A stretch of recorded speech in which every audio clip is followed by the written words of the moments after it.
আসসালামু আলাইকুম রহমতুল্লাহ। সুপ্রিয় দর্শক মণ্ডলী, আশা করি মহান আল্লাহ রাব্বুল আলামিনের অশেষ মেহেরবানি ও দয়ায় আপনারা সবাই ভালো আছেন।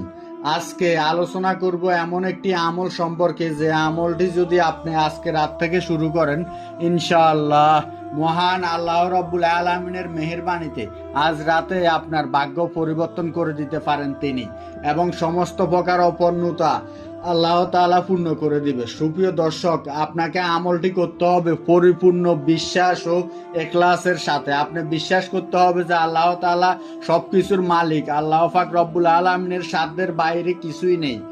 তিনি যে কোনো মুহূর্তে আপনার চাওয়া পাওয়া পূরণ করে দিতে পারে। এই বিশ্বাস ও আস্থা রেখে আপনাকে দোয়া করতে হবে। ইনশাআল্লাহ আপনার দোয়া তিনি অবশ্যই কবুল করবেন। তিনি আমাদের ডাক শুনেন। আমরা সব সময় অনেকে বলে থাকি যে আমার দোয়া কবুল হচ্ছে না, ও বিভিন্ন আমল করি কিন্তু তা কবুল হচ্ছে না। এর উত্তর হলো আপনার দোয়া ও আমলের মধ্যে কোথাও ভুল বা ত্রুটি হচ্ছে, যার কারণে আপনার দোয়া কবুল হচ্ছে না। অথবা ব্যক্তিগত জীবনে আপনি এমন অনেক কবিরা গুনার সাথে জড়িত আছেন যে গুনার কারণে আল্লাহ রব্বুল আলামিনের দরবারে আপনার দোয়া পৌঁছাচ্ছে না। আপনার সাথে আরেকজন আমল করছে, তার দোয়া সঙ্গে সঙ্গে কবুল হয়ে যাচ্ছে।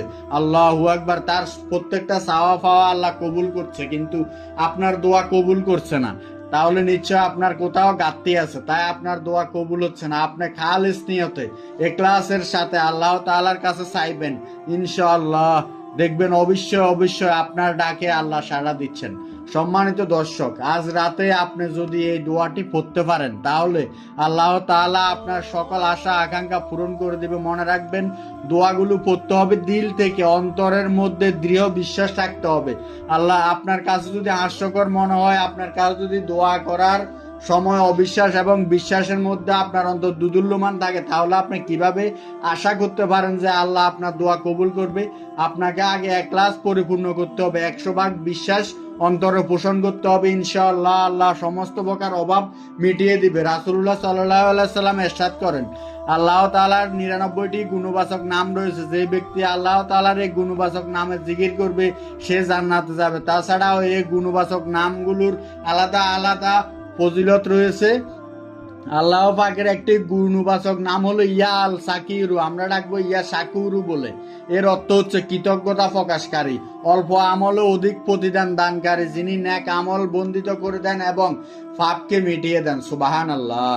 আপনি যখন রব্বুল আলামিনের ইয়া শাকুরু নাম ধরে ডাকছেন, তখন মূলত আপনি আল্লাহ রব্বুল আলামিনের দরবারে এই ধারণায় পোষণ করছেন যে মহান রব্বুল আলামিন সর্বশ্রেষ্ঠ কৃতজ্ঞতা প্রকাশকারী, যিনি অল্প আমলে অধিক প্রতিদান দান করে।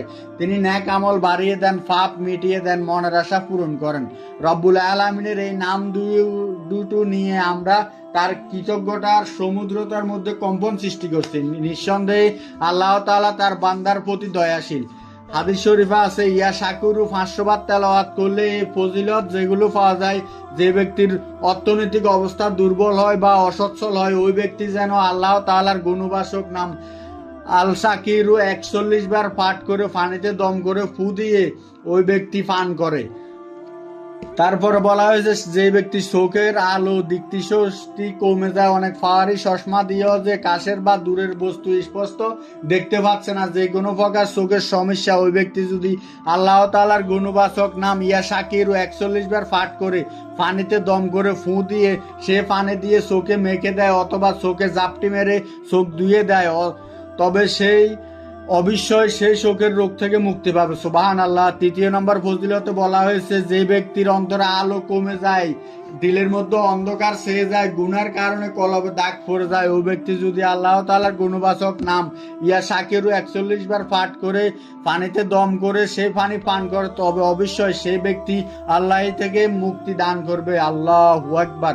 আল্লাহ তাআলা মুসলিম উম্মাহকে এই ছোট্ট আমলটির মাধ্যমে তাদের শারীরিক ও আমলিক রোগ ব্যাধি থেকে মুক্ত থাকার তৌফিক দান করুক।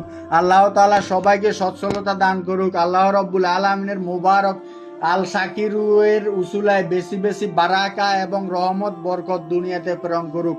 আমরা যেন সেই রহমত এবং বরকতের ভাগীদার হতে পারি, বেশি বেশি আমল করতে পারি, রব্বুল আলামিনের 99টি নাম অন্তরে ধারণ করতে পারি। আল্লাহ আমাদেরকে সেই তৌফিক দান করুক। আমিন।